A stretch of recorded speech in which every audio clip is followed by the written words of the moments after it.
Hey everybody, welcome to another episode of WTS. That's not like what the, no. This is what Ted says. This is where we help you get a fatter wallet and we help you get a bigger net worth. And I want to give you some smart shopping tips to get affordable furniture and decor. I just helped my daughter set up her own apartment, and so we're trying to help her figure out how to create her dream space without breaking the bank. That's what happens when you get a first apartment. You just generally don't have enough money to get all the great furniture that you want to. And when you get your first house, certainly you want it to look like HGTV. Many of you do, but you want to make it chic, but you also want to make it budget friendly. So if you're moving into a house for the first time or you're moving into an apartment, you've got to start out with a budget. And that's going to be the most important thing, because it's very easy to say, oh, that's just $100 more, or this is just $200 more. But when you put that over 4, 5, 6 different pieces, you can easily go into credit card debt, which is a terrible idea. So understanding your spending limits and guiding your choices along that way by knowing what your budget is going to be very, very important. So if you've got to do a 1,000 square foot apartment and you set yourself a budget of, let's say, $2,000, you'll know where you start.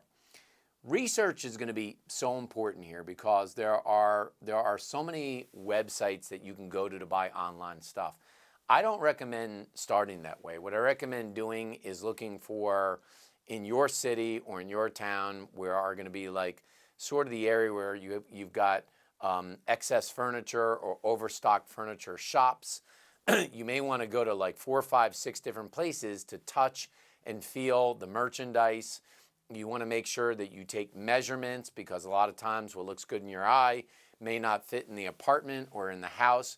And that's going to be an important way to start, because the quality of what you buy is going to matter. But you also have to make sure that obviously it stays within your budget and you're trying to snag the best deal. All of the websites will have sales at various times. Certainly at certain times of the year, furniture can go on more sale, or they may change out of stock from one new brand to another one. But I'm a big fan here of my next tip, which is sort of shopping off season. Timing is literally everything. If you want to do the outdoor space, wait till the end of the summer. January tends to be a great time for getting furniture. I find that you get a lot of great deals at that time. But you want to look for places that have their yearly half-off sale.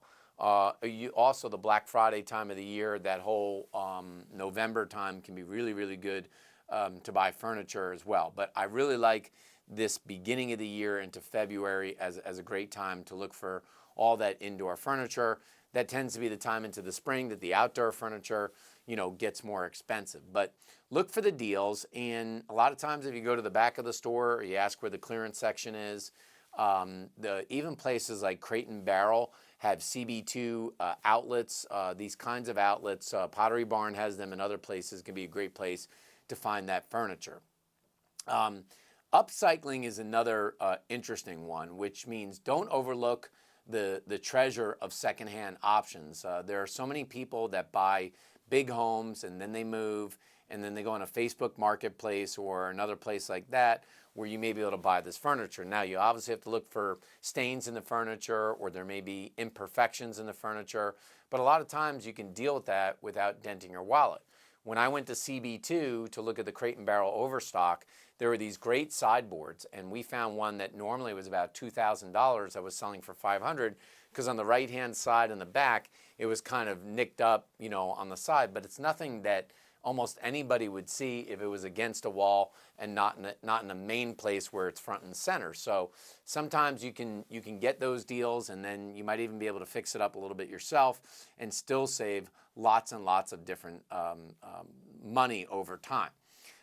Thrift stores can also be a great area. Some of you that are watching this saying, I would never go to a thrift store to buy furniture, but you remember a lot of today is the world of consignment, that people will consign clothes and people will also sell their furniture. And once those stores are sold to those kinds of thrift stores, you've got a lot of negotiation, because all those stores are basically about moving merchandise. So if you're smart and you go in there, you can work and have the ability to negotiate on a price, even though the price is advertised online. A great example of this is if you look at rug stores. Rug stores will have always a going out of business sale, and will say everything's up to 80% off. So you may see a rug that's at 20% off. That's definitely not the best price. They want to move those rugs. You have a conversation with the owner. You might be able to get it for 40% off because they want to strike deals.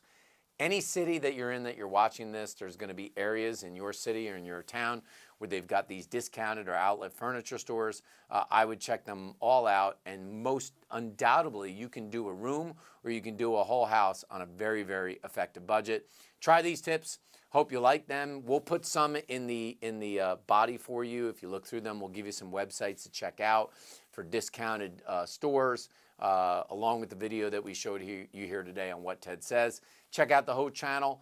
Leave me your comments, and thanks so much for watching What Ted Says.